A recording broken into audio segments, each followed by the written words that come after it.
तारीख की रात 8 बजे महाबहस।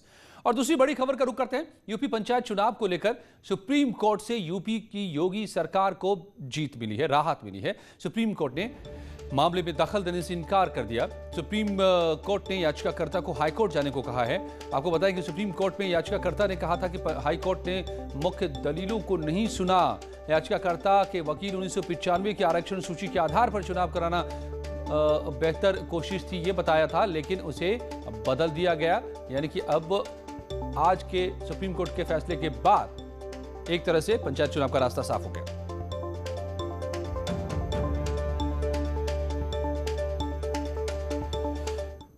इससे पहले यूपी में पंचायत चुनाव की तारीखों का ऐलान किया गया। 4 चरणों में पंचायत चुनाव कराए जाएंगे। पहले चरण की वोटिंग 15 अप्रैल को होगी, दूसरे चरण की वोटिंग 19 अप्रैल को, तीसरे चरण में 26 अप्रैल को वोट डाले जाएंगे, जबकि 29 अप्रैल को आखिरी चरण में वोट पड़ेंगे। 2 मई को चुनाव के नतीजे भी सामने आ जाएंगे। नामांकन की प्रक्रिया 3 अप्रैल से शुरू हो जाएगी। हर चरण में नामांकन के लिए 2 दिन रखे गए हैं।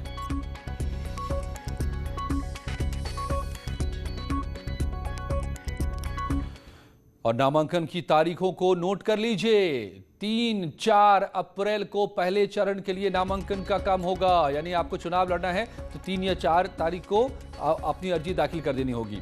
इसके बाद 7 और 8 अप्रैल को दूसरे चरण का, फिर 13 से 15 अप्रैल तक तीसरे चरण के लिए, और 17 से 18 अप्रैल को चौथे चरण का नामांकन होगा। और अब ये भी जान लीजिए कि आपके जिले में कब वोटिंग होगी। पहले चरण यानी कि 15 अप्रैल को सहारनपुर में, गाजियाबाद, रामपुर, बरेली, हाथरस, आगरा, कानपुर नगर, झांसी, महोबा, प्रयागराज, बरेली, रायबरेली, हरदोई, अयोध्या, बस्ती, संत कबीर नगर, गोरखपुर, जौनपुर और भदोही में वोट डाले जाएंगे। दूसरे चरण में यानी 19 अप्रैल को जो जिले आ रहे हैं, मुजफ्फरनगर, बागपत, गौतम बुद्ध नगर, बिजनौर, अमरोहा, बदायूं, एटा, मैनपुरी, कन्नौज, इटावा, ललितपुर, चित्रकूट, प्रतापगढ़, लखनऊ, लखीमपुर खीरी, सुल्तानपुर, गोंडा, महाराजगंज, वाराणसी और आजमगढ़ में मतदान का काम होगा। तीसरे चरण के लिए 26 अप्रैल को वोट पड़ेंगे। और जिन जिलों में वोटिंग होगी वो हैं शामली, मेरठ, मुरादाबाद, पीलीभीत, कासगंज, फिरोजाबाद, औरैया, कानपुर देहात, जालौन, हमीरपुर, फतेहपुर, उन्नाव, अमेठी, बाराबंकी, बलरामपुर, सिद्धार्थनगर, देवरिया, चंदौली, मिर्जापुर, बलिया। इन सभी जगहों पर मतदान होंगे। और चौथे चरण के लिए जो वोट डाले जाएंगे 29 तारीख को, उनमें बुलंदशहर, हापुड़, संभल, शाहजहांपुर, अलीगढ़, मथुरा, फर्रुखाबाद, बांदा, कौशाम्बी, सीतापुर, अंबेडकर नगर, बहराइच, बस्ती, कुशीनगर, गाजीपुर, सोनभद्र और मऊ शामिल हैं। तो पंचायत चुनाव के ऐलान के बाद बीजेपी और एसपी दोनों ने ही जीत का दावा किया है।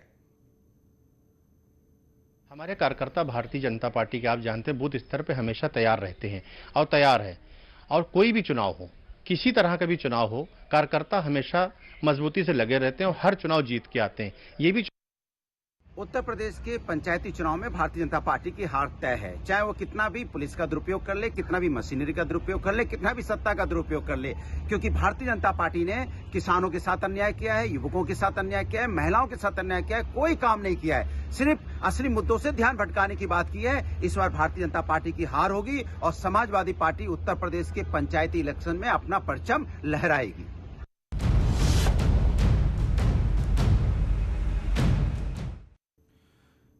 और आज एक बड़ी खबर जो निकल कर आई सुबह सुबह, कानपुर और वाराणसी के पहले कमिश्नर का ऐलान हो गया। असीम अरुण कानपुर के और ए सतीश गणेश वाराणसी के कमिश्नर बनाए गए हैं। कल कैबिनेट की बैठक में ही इन दोनों जगहों पर कमिश्नरेट सिस्टम लागू करने की मंजूरी मिली थी। दोनों जिलों को 2 हिस्सों में बांटा जाएगा, वाराणसी शहर और वाराणसी ग्रामीण। ऐसे ही कानपुर नगर और कानपुर आउटर।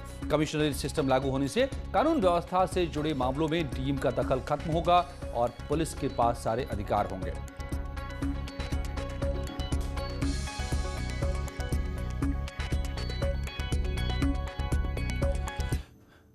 कानपुर के नए पुलिस कमिश्नर असीम अरुण ने चार्ज संभालने से पहले न्यूज 18 से खास बात की। उन्होंने जनता के लिए काम करने का भरोसा दिलाया। सरकार द्वारा जो पुलिस आयुक्त प्रणाली लागू की गई है कानपुर में और अन्य 4 शहरों में अभी तक, इसका मूल उद्देश्य यह है कि पुलिसिंग जो है वो नागरिकों के लिए हो, सिटीजन ओरिएंटेड हो।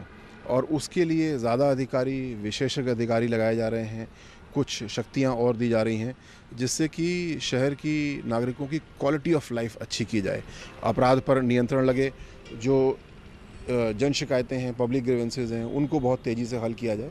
और मैं समझता हूँ लखनऊ और गौतम बुद्ध नगर की जो सफलता हुई है, वहाँ के अधिकारियों से मैंने तुरंत संपर्क साधा है, उनसे सबक लिए हैं कि वहाँ पे क्या क्या कठिनाइयाँ आई, कैसे किया गया, और हम लोग पूरा प्रयास करेंगे कि कानपुर नगर के सभी लोगों को अच्छी से अच्छी पुलिसिंग मिले। तो आप सुन रहे थे असीम अरुण को कि क्या मकसद है और कौन है असीम अरुण। 1994 बैच के आईपीएस ऑफिसर है असीम अरुण। असीम अरुण बनने जा रहे कानपुर के पहले कमिश्नर, टेक्निकल सर्विस डिपार्टमेंट में एडीजी रहे हैं। इससे पहले जो अहम जिम्मेदारियों को निभाया है असीम अरुण ने। इसके अलावा 112 की भी अगुवाई कर रहे थे और उन्हीं को कानपुर का पहला कमिश्नर बनाया गया है। डायल 112 की जिम्मेदारी अब तक संभाल रहे थे असीम अरुण। एटीएस के भी चीफ रहे हैं असीम अरुण, काफी अहम जिम्मेदारी।